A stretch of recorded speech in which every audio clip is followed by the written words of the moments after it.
जोरात बोलायचं असं काही नाही. तो आपला घरचा आवाज झाला इथून गप्पा काय सांगा इतक्या छोट्या छोट्या लोकांना तुम्ही इतक्या तापमानात बसून आहे, उन्हामध्ये कशासाठी बसून आहे? आम्ही आशा सेविकाची नाव सांगू का? माझं नाव प्रियंका सचिन खैरकर, मी वलगाव येथे रहिवासी आहे. आम्ही जी वलगावला जी आशा भरती झालेली आहे आशा सेविकेची, तिथे पूर्ण तिन्ही ज्या आता लिस्टमध्ये प्रमाणे ज्या तिन्ही लागलेल्या आहेत त्यात तिन्ही एस सी कास्टला लागलेल्या आहे. इथे पूर्णपणे कास्टला प्राधान्य देण्यात आलेलं आहे. त्यामुळे मग आम्हाला तिथं आमच्या बाकीच्या इतर कास्टला ज्या आहेत न्याय मिळावा यासाठी आम्ही इथे बसलेलो आहोत. न्याय मिळण्यासाठी आम्हाला एवढं लेकरं घेऊन इथे बसावं लागत आहे, कारण की तिथं योग्य पद्धतीने पारदर्शक पद्धतीने तिथं ती भरती झालेली नाही आहे, म्हणून आम्हाला इथं बसावं लागत आहे एवढं लेकरं घेऊन. आम्ही आशा सेविकाची नाव सांगू का? माझं नाव प्रियंका सचिन खैरकर, मी वलगाव येथे रहिवासी आहे. आम्ही जी वलगावला जी आशा भरती झालेली आहे आशा सेविकेची, तिथे पूर्ण तिन्ही ज्या आता लिस्टमध्ये प्रमाणे ज्या तिन्ही लागलेल्या आहेत त्यात तिन्ही एस सी कास्टला लागलेल्या आहे. इथे पूर्णपणे कास्टला प्राधान्य देण्यात आलेलं आहे.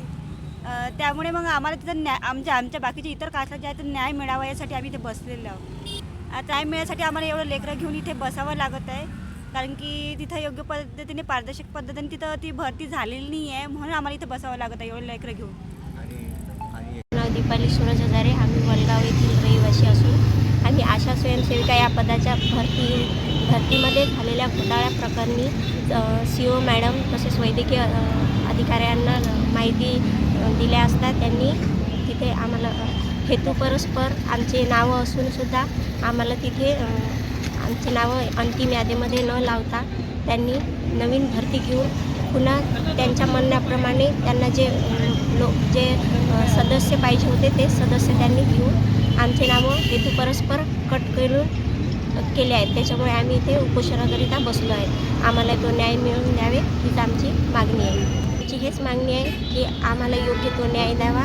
आम्हाला अधिकाऱ्यांकडून जे गैरवर्तन झाले आहे, वलगाव प्राथमिक आरोग्य केंद्रामध्ये जे अधिकाऱ्यांनी मनमानी करून त्यांची पदे भरली आहेत ती आम्हाला पूर्णपणे मान्य नाही आहेत.